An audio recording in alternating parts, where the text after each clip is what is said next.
All right, I just pressed the magic button, and we are live now. It is Sunday night, 7:45 Central Standard Time, and hey, guess what? I'm on time. This is my New Year's resolution. Even though the New Year hasn't arrived yet, this is my way of folding time. Right, I'm practicing folding time by having my New Year's resolution now. I'm moving the future into the present. So, because I'm not always the most on time person when it comes to my shows. That said, I've been making a regular effort to be on time and even programming the shows ahead of time. So there's a method to the madness, or there's a method to the clarity or sanity, and it has holding, folding time, right? Because it's my New Year resolution. It's an easy way to practice it. Yep, David should be here fairly soon. I just sent him the invite, and yeah, I mean, I think we could have a much bigger crowd this evening. So, Chatlandia, you better get your tweets in, get your little comments in now, because this thing could be a rapidly moving river tonight. And it'll be great to cross pollinate, a couple of different worlds. Obviously, David's world and group and community are, much larger in number and scope than our quaint little group here. But that said, it's always about quality and quantity. Not saying that David's people don't have quality. I mean, clearly he's got a particular message, and that's one of the reasons why he's going to be here tonight, because we chatted yesterday for about a half an hour, and we both came to the conclusion that there just aren't a lot of people who are, broadcasting a particular, I don't want to say message, but a particular transmission with astrology. And this was something that I ran into early on when I started to, begin to throw this out there. Not that it was a problem for me. I never had a problem in terms of, accepting how I was working with astrology and using it as an augur and a tool. That was never an issue for me, but I knew that in certain circles it would be potentially limiting, particularly for clientele, because I wasn't always going to be talking about or writing about the how do I say this, the low-hanging fruit, right? Like if I was a progressive astrologer, if I was into deep progressive woo, um, I'd have a lot more clients. I'd have a bigger following in some ways, but that never really resonated with me. And I've dealt with that off and on, and I really just came to terms and peace with it, a while back. That it is what it is, and you sound your signal, and people respond to it. So that's kind of how it all evolved. And David basically said that he's kind of paddling in the same boat here, and we tried to compare notes on a few other astrologers that have taken kind of a different path or a different approach, and we basically kind of knew who they were, right? And I'm sure there are other astrologers out there, because it's a big, wide, vast world with the explosion of astrology really over the last, I'd say, 5 to 6 years. The millennials are very into astrology. They're super into astrology. And, I'm sure there is some really fantastic and very original astrologers that are out there and practicing and on the rise. And, they just haven't crossed my radar, so I may not be dealing with the, entire subset of who's out there, who's doing what, but people that have been doing this for a while, people that have been kind of, I would say, luminaries or familiar names in the astrological world, that there just aren't a ton. And the ones that are, I've actually had on my show, and Marina Dark Star, to be particular, is one of them. And I just tweeted Marina tonight. She had a funny, it wasn't really a funny tweet. It's actually a tragic tweet in a lot of ways. She was talking about Australia. And in Australia, they're coming up on their holidays. And of course, they have these just draconian laws that they've set up. And I want to talk with David when he gets here tonight about some of this, because the pattern I'm noticing is it's all Five Eyes countries, which, if you don't know who the Five Eyes countries are, it's Canada, it's New Zealand, it's Australia, it's the United States, and it's the UK, Great Britain. So this is really the colonial powers who are lording over the air and over the space of the corona or the crown virus. So, hopefully we get to talk about that. Anyway, Marina was talking about how in Australia, you can't have a certain amount of people over to your house. You can't go to church. I mean, all the stupid bullshit that they put out there. And yet the strip clubs are open. Okay. The strip clubs are there, they're open. And I'm like, of course it's paradoxical, it's ironic, it's laughable, but it's supposed to be. It's sacrilegious. It's supposed to be. You're in Oregon, they've basically decriminalized every single drug, but you can't go to church. I mean, welcome to Satan's realm, right? This is what they want to do. So I sent Marina a tweet, and the tweet was, all you got to do, Marina, is put a stripper's pole in your house. Then you can increase your family by tenfold, and you might be able to get some tips, over the course of the holiday meal. Casinos in Canada, but not yoga. That's exactly what I'm talking about. They will cater to vice, and they will smash virtue during this period. So check on David here. See what's happening.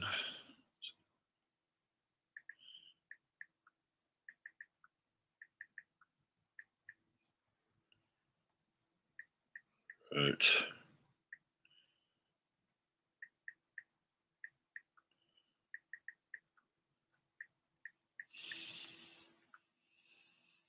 It has been going off in Huntington Beach this weekend.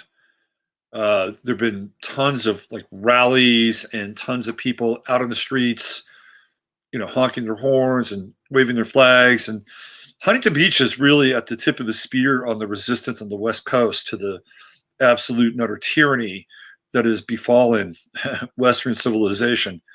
Because it clearly doesn't happen in the East anymore. I mean, from what I have seen, or more importantly, not seen, everything's all cool in China. It's all business as usual in China. They're going to they've opened their water parks. They've got their discotheques. They're living large in China. So here in the other part of the world, however, this absolute raging virus, bodies piling up in the streets. It's a real problem. No, it's not a problem. They've got tons of homeless people in LA, right? Cruise through LA, cruise through any American city, and those homeless people are not in the hospital. They are not in the emergency ward. They do not have respirators hooked up to them. Why? Well, they don't have them hooked up to them because guess what? They are not sick. They're not sick. Or they may be sick, but they don't have the classic PCR flu. All right, let's see. We got a lot of people here living large in a 5'6" kind of way. Hey, man. Just remember, I think Iggy Pop is 5'6". That's all you need to know. We had a case-demic, not a pandemic. That's true, Robbie. Good to see you. I have Heather to thank for tuning me on. Oh, yes, Heather is another one of the cosmic allies. In fact, we texted some today, and there she is. Hey, right on. All right, Heather, good to see you. So we're going to be doing something here. Well, not here, but together in the next couple of weeks as soon as Heather gets her much-needed rest and her vacation time. so she can power up and get through the holidays. So looking forward to that. Lockdowns in Aussie, yeah, of course. Now they're spreading out, right? They started in Melbourne and now they're going out.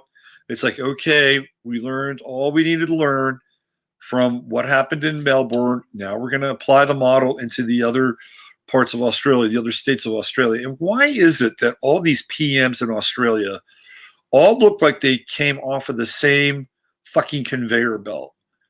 They've all got the glasses. They all look slightly effeminate, except Scott Morrison looks like he, throws a few pints back and maybe has bet on a few rules football teams. But the other two guys that I've seen, I don't know who else is there, but it's like they're the same. They're just absolutely Dan Andrews and this guy from Adelaide. They're both kind of the same, and it's like it's just casting central with all this shit. I am a 29-degree Virgo sun, anoretic degree. Let's see. In Australia, I hear you can't even go outdoors. Actually, that's true, by the way. That's absolutely right. Let's see what else. Rachmaninoff was 6'6", though. Couple of frying pans for the hands. God, that's huge. That is huge. 6'6". Well, you listen to Rachmaninoff, maybe you can hear the size. I mean, it's like, it's a booming style of music. What sign is he? Let's bring it back to astrology. Let's find out. Rachmaninoff. Sergey. He's an Aries. He's an Aries. April 1st. And let's see, he lived to be 70 years old. He died in Beverly Hills. You're right. He was 6'6". 6'6". How big was Chopin? Doesn't say. But it did say that Rachmaninoff is 6'6". That's interesting. Chopin is a Pisces. That makes total sense, doesn't it? The sensitive Pisces. Chopin. Doesn't say his height though. I'm guessing he was somewhere below 6 feet. I know it's a radical guess. Totally radical guess. The inauguration will be a Trump rally. Mark my words. I have the inauguration chart up and ready to go tonight. So we're going to look at that and also the inauguration chart as it relates to, guess what? The JFK assassination. Everything back to normal in old Australia since mid-year. What does back to normal mean? Like pre-corona or back to normal like the new normal? Wrote for the cello, says Hope Easton. Chopin, great pianist as well. Yes, he was a fantastic pianist. Palace Adern is very hard left. Is she in Australia or the is that Jacinda? Jacinda Ardern? Jacinda? Let's see. Jacinda's from New Zealand, right? Let's introduce ourselves.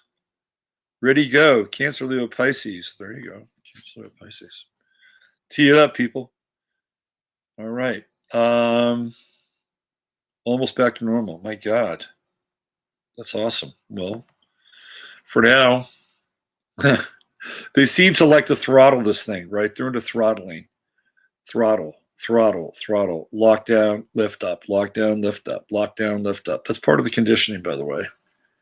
Part of the conditioning. Okay, I'll play. Kurt Judkins in the house. Good to see you. Saw a great anti-lockdown rally in NYC. Did you guys see the thing from Buffalo? Did you guys see the Buffalo? I want to play you while we're waiting for David. I'm gonna try to find the Buffalo thing. See if I can do that. Give me 1 sec. This would be an interesting way to kick the show off tonight. By the way, the Trump team has basically said Sidney Powell's not on the team anymore. She's been cut. It's an interesting development in a strange yet not so strange, Trumpian Lord of Chaos kind of way. Okay, let me see. Let's see if I can find this thing. Okay, I'm going to show this to you guys. It's great. It's probably one of the most. Let me see if I can find it. It's probably one of the most strong and affirmative actions I've seen since this whole thing shook up.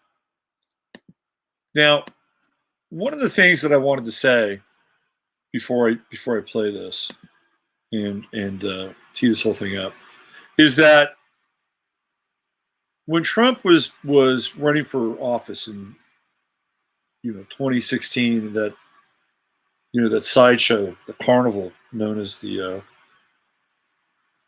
Republican primaries, because there really was no Democratic primary, but it was really a sideshow with Republican primaries. There were people who were just like very anti-Trump, especially as it looked like he was going to close this thing down the stretch. And I said, first of all, you can never trust Trump. You can see that in his chart with that Mercury Neptune square, and also Jupiter Neptune square as well. Right, so Jupiter would be Mercury Jupiter square. So a lot of conflating, a lot of sort of high volume, a lot of awesome, a lot of great, a lot of fantastic, but also there's other sides to that Mercury Neptune square, which is generally connected to things like using truth or illusion to one's advantage. Sometimes it's outright lying and deception. So my piece of real estate with that was that you can't trust him, but that would extend out to even some of his more intimate business partners as well, which really, if you're going to theoretically elect a candidate who's untrustworthy, he may as well be untrustworthy across the board to everyone, right? In that way, it would kind of equalize and level the playing field. So with that said, I said that he was about disruption. That's really what Trump was about. And that's really and it was about the energy, right? It was about the energy, and it wasn't about the actual presidency. It wasn't about the presidency at all. So, well, it was, but it was more about just the energy itself. And I would tell this to people. It's like, come on, divorce yourself from what happens and just try to ride the energy, ride that wave. And I mean, it's kind of where we are right now. It's not like it's 2016, but the amount of energy that is being circulated is very interesting. And it is not astroturfed at all. And one of the things that Scott Atlas said, which got my attention, was that if you want the lockdowns to stop, you have to do something. Like, that's what he said. Now, it would be very simple for Trump to just lift the medical emergency, the state of emergency, medical emergency that he called in, what was it, March, April? I think it was May, or just before May, it was April. He called that, right? It was late March. He called that. Now, all he has to do is rescind that. If he rescinded that, then guess what would happen? That means the states couldn't go run off and do their own thing. And the challenge with calling that was that once the George Floyd bullshit started to erupt, the states could then use the same sort of rules and standards and measures and mandates that they used with the coronavirus to then dictate the terms and conditions with how they were going to handle the so-called peaceful protests. So it became this really unfortunate double-edged sword that was connected to a decoupling of the federal government from the states. And we haven't recoupled again either. We have not recoupled. And ironically, we have a sitting president, and Biden is supposed to be president-elect, but they swapped out his name on Facebook now. He's politician, Joe Biden. But Facebook has done that for all these global politicians. They've taken away all their titles because Facebook and the globalists have an investment in globalism, not nationalism. Because when somebody is a premier, or president, or prime minister, or whatever their title is, Lord Emperor, King of Titan or whatever, right? They are affiliated with a country, and Facebook has said there are no more countries. There are no more countries because these people are just politicians now. That's all they are, politicians. Probably, if you're going to remove their titles, politicians probably not one of the better words you could ascribe to these individuals. Or maybe, for the sake of identification and just knowing who they are, maybe politician is absolutely the most perfect word because we know who they are, what they're all about. So where are we? Let's see. Facebook is spybook. I see Trump inaugurated. Well, let's hope so. I mean, it would be, if he's inaugurated, that means that they cracked the whip on the vote stuff and they were able to unearth that, which I think is really important moving forward. Because in as much as, the states themselves have been decoupled, there's also really the cracking, and we're really at the point of shattering the social contract. I mean, that's where we are. And the social contract is the agreement that, and it's a rough agreement, that the federal government and the governing bodies of the state and the country have an agreement with the individual to provide certain basic things, right? Certain basic things. And the most primary thing that theoretically that they would agree to offer, John and Joan citizen, is trust, right? That you would trust certain things. Like, number one, you would trust that at some point in time when you were retirement age, you'd wake up and your Social Security would be there, your Medicaid would be there. I mean, the safety net that was part of the social contract, right? That's based on trust. So one would think that would, just be a given. It's not a given anymore. And what about protection and equal protection under the law, right? No, that's not a given anymore. We saw that throughout the spring and the summer, where that part of the social contract was broken. What about the country as a meritocracy? No, that part of the social contract is being broken as well. It's not about equality, it's about equity and equity-based outcomes. So the social contract is being basically chopped up every step of the way. And then the final absolute execution of the social contract would be if indeed Trump does not get to the White House and that the voting system is just completely and utterly in shambles. Like, it's done at that point. It is absolutely done. Okay, so let me show you the thing that I saw from Buffalo. All right, now keep in mind, these are people, they're hard-ass people. They live in a pretty cold area. And when it's not cold most of the year, it's hot and muggy and filled with big-ass mosquitoes. These are working-class people, and they're not from the city, right? They're not city folk, okay? If you ever been to a Buffalo Bills game, their crowd is called, Bills Mafia. And they're known for going to games hours ahead of time and just, partying off their ass and doing stage dives onto picnic tables and stuff from, their pickups, and they're crazy. They're totally crazy. So I'm going to show you how crazy they are. Pay attention to this, because really this is the seed for the new American Revolution. Let me show it to you right now.